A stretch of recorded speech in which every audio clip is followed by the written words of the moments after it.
आप तमाम को ईद मुबारक।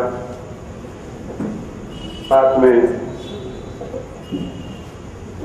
विपाशा को भी ईद मुबारक,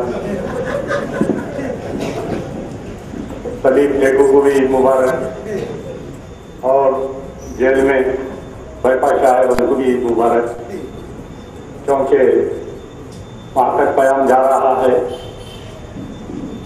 और रही बात आज का जो ईद मिलाद तकरीब मनाया गया है, मैं कोई मुकर्रिर नहीं हूँ, लेकिन जब मुखालिफिन की तरफ से बड़ी बड़ी बातें की जाती है, सलीम टेकू की तरफ से फेंका जाता है, तो जमात की तरफ से मुझे ये जिम्मेदारी दी जाती है कि इन तमाम का जवाब दिया जाए। रही बात रमजान की, तमाम महीने में अल्लाह ने 15 दिन तक मुझको उम्रे की सादत हासिल किया। मैंने गिड़गिड़ाकर अल्लाह के दरबार में, हरम में काबे के गिलास को पकड़कर जमात के लिए बहुत दुआ की और मुझे यकीनन उम्मीद है कि अल्लाह ताला कबूल करेगा। सरकार दो आलम सल्लल्लाहु अलैहि वसल्लम के दरबार में जब हाजिरी दी तो एक ही दुआ किया कि अल्लाह है मदीने वाले सरकार, आप सबकी सुनते हैं, आखिर ये गुलाम की बारी कब आएंगी, आप हमारी कब सुनेंगे। और मैंने ये दुआ किया कि मेरे वालिद एक सच्चे आशिक रसूल थे, मरते दम तक एक सच्चे आशिक रसूल रहे, उनके नक्शे कदम पर चलाने की न सिर्फ मुझको बल्कि मेरे अफराद खानदान को और तहरीक के तमाम रुफ़ाएकार को अल्लाह ताला ये हिदायत दे। अब रही बात कि जो आपकी बेचैनी है, मैं उस उन्वान पे आ जाता हूँ सीधा, क्योंकि रमज़ान के फ़ज़ाइल रमज़ान या बकारीद के बारे में बोलने के लिए दीगर मुकर्रिर हैं। चंद दिन कबल 30 अप्रैल को जो वाक़या पेश आया, उस वाक़ये के बाद से एक जुल्म और सितम का सिलसिला जारी रहा कि जुल्म और सितम का सिलसिला सिर्फ एक जमात या रुकन असेंबली या उनके हवाली की तरफ से नहीं, बल्कि ये जुल्म जो अफराद खानदान या कोई वो फलानी फिल्म में सलीम टेकू का रोल अदा करा। अरे मैं बोला बोलो सलीम टेकू खैरियत पूछा, तो बोला भाई मैं आपसे नाराज हूँ, मैं आपसे बहुत गुस्से में हूँ। मैं बोला कहीं को नाराज है, कहीं को गुस्से में है। पूछा अरे आप ऐसे आदमी का नाम रखे सलीम टेकू, आप किसी को गधे को, कुत्ते को, सुअर को पुकारना था सलीम टेकू बोल के, उसको मेरे को ले जाके मिला दिया, मैं आपसे नाराज हूँ। एक एमपी को लेके जाके मेरे से मिला दिया, यानी सलीम टेकू भी शर्मिंदा होगा इसको। अब ये सलीम टेकू ये बोला कि उमर गुलशन शादी खाने के ऊपर एक मस्जिद है, मस्जिद के ऊपर एक पेंट हाउस है। मैं आज चैलेंज कर रहा हूँ, मैं आज चैलेंज कर रहा हूँ सलीम टेकू से, जिस दिन तुम बोले पूरे मीडिया को मैं इनवाइट करने के लिए तैयार हूं, मैं पूरे मीडिया को मैं बुलाता हूं, उस दिन आप आओ।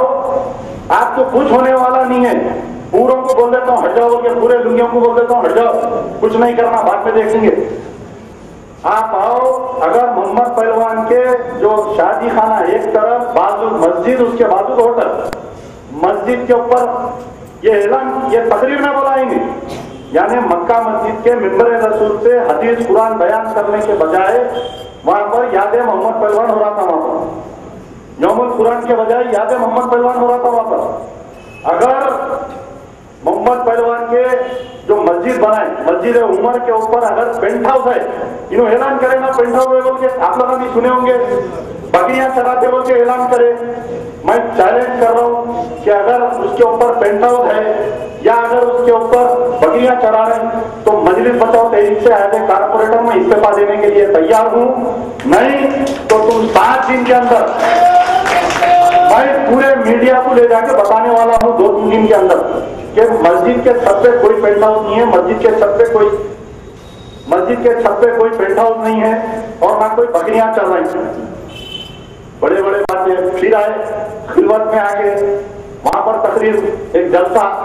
अरे अजीब कानून हो गया हैदराबाद का कानून, ऐसा अजीब।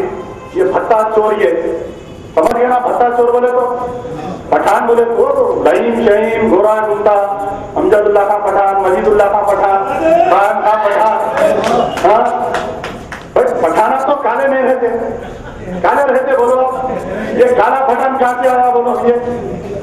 ये भत्ता चोर हम जत्थे का परमिशन डाले, पुरानी हवेली के नहीं दिया, जाके डीसीपी साउथ से मिला मैं, तो डीसीपी साउथ बोला भाई आप जाके भत्ता चोर से मिलो। आप ये भत्ता चोर से जाके हम मिले तो बोले नहीं वो कानून को ऐसा है फलाना है, नहीं दे सकते परमिशन।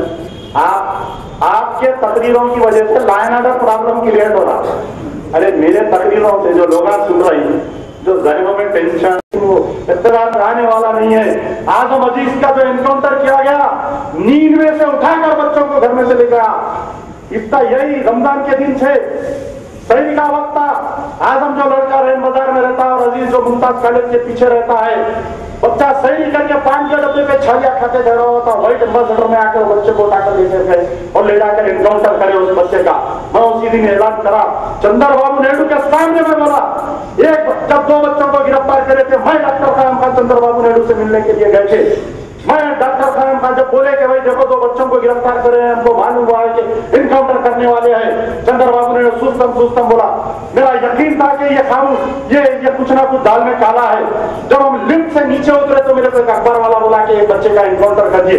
फिर पलट के मैं डॉक्टर खान खान चंद्रबाबू नायडू ने गए, जाकर हम लोग बोले कि साहब एक बच्चे का इनकाउंटर कर दिए, कम से कम एक बच्चे को बचाओ। फिर सुस्तम बोला।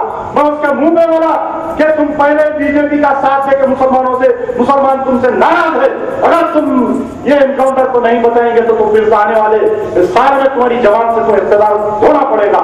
और ऐसा ही हुआ। उसके बाद ये मक्का मस्जिद का ड्रामा, 18 महीने बच्चे जेल में भाई, कोई रुकने असेंबली एक मर्तबा नहीं आया। 22 महीने 30-33 महीनों के बाद में मुजफ्फरुल्लाह खान एडवोकेट, अल्लाह ताला अमानुल्लाह खान की रूहानी खुश कर दिया उनका। मैं समझता हूं कि एक ऐसे वकील, एक ऐसे अपने बेटे को वकील बनाकर छोड़कर गए कि अदालत में जब पैरवी हुई, जब बहस हुई, तो कभी जब जज के सामने जब बहस हो रही थी, जज हैरान था कि क्यों इन मासूम बच्चों को गिरफ्तार करे, कोलैटरल केसेस में डाले, एक बच्चे पे 3 केस, एक बच्चे पर 3 केस, एक केस नहीं। मक्का मस्जिद के बम धमाके के ऊपर किसी को गिरफ्तार नहीं करे। मक्का मस्जिद बम धमाके के बाद में कॉन्स्पिरेसी वर्क के क्राइम नंबर 100/2007 एक बनाए, क्राइम नंबर 97/2007 एक सीसीएस का बनाए, क्राइम नंबर 105 वर्क के राम गोपाल पेट पीएस में एक केस बनाए। 3 केसों में एक में टोटल 70 बच्चों को 3 केसेस में डाले, यानी 210 बच्चों को गिरफ्तार करे। वैसा हुआ कहां है? फिर परसों इन्हें बोल रहा कि हम चीफ मिनिस्टर से नुमाइंदगी करें, जो लोग गिरफ्तार नहीं हुए उनको गिरफ्तारी नहीं किया जाएगा। आज दिल्ली में धमाका हुआ, पूरे पुलिस वाले पूरे बच्चों के घरों पे। अभी मेरे को कलीम का फोन आया यहाँ पर, मैं अभी जब नीचे जाके जो बात कर रहा था, कलीम कौन कलीम? जो बच्चा स्वामी असीमानंद को अपना जुर्म कबूल करवाने पे जो मजबूर किया अपने अखलाक की बुनियाद पर, वो बच्चे के घर पे पुलिस वाले अभी भी बैठे हुए हैं, अभी भी बैठे हुए हैं उसके घर पे पुलिस वाले। उसके बाप को गिरफ्तार करके पुलिस वाले, कौन सी पुलिस है मैं मालूम। मैं बोला कि अभी ईद मिलाद खत्म करके आ रहा हूँ, किसके बाप की हिम्मत है देखो ले